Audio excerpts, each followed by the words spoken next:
Барлықтарыңызға қайырлы күн. Бүгін сіздермен өте дәмді лечо салатының рецептісімен бөлісемін.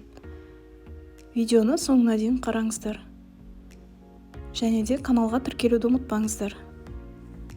Ең алдымен қызған ыдысымызға майымызды құйып аламыз. Шамамен 200 мл. Сосын қызған соң барып, ет тартқыштан өткізілген қызған ағымызды қосамыз. Енді осы майды араластырып отырып, жақсылап қуырамыз. Шамамен 20-30 минуттай қуырылып болған соң, су осылай бетіне бөлініп шықты. Яғни бұл да дайын деген сөз. Енді арасын осылай банкамызды стерильдеп аламыз. Помидорымыз қайнап пісті. Енді үстіне күштен өткізген сәбізімізді қосамыз. Қатты отта сәбізіміз піскенше осылай араластырып отырып қуырып аламыз.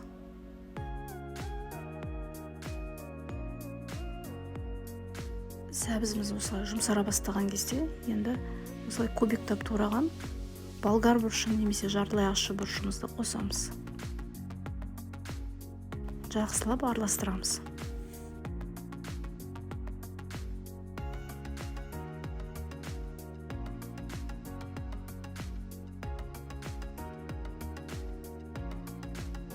Енді бұрышымыз піскенше бетін жауып қойсаңыздар да болады.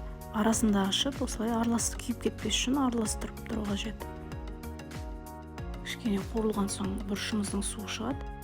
Енді сарымсақ, ащы бұрыш және укропымызды қосамыз. Жақсылап араластырамыз. Қалауыңызша қара бұрыш, лавр жапырағын қоссаңыздар болады.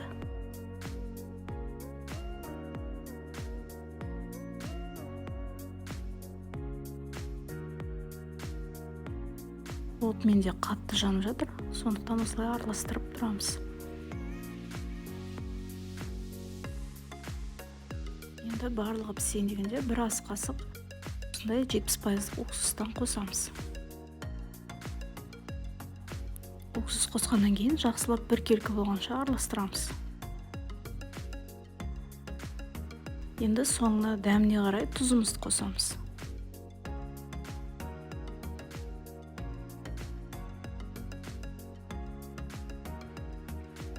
Міндетті түрде тұз салғаннан кейін, біраз қуырғаннан кейін дәмін көріңіздер. Егер де тұзы аз болса, тағы да саласыздар.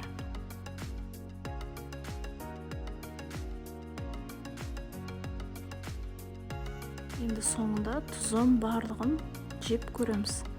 Егер барлығы дұрыс болса, банкаларымызға осылай ыстықтай құямыз.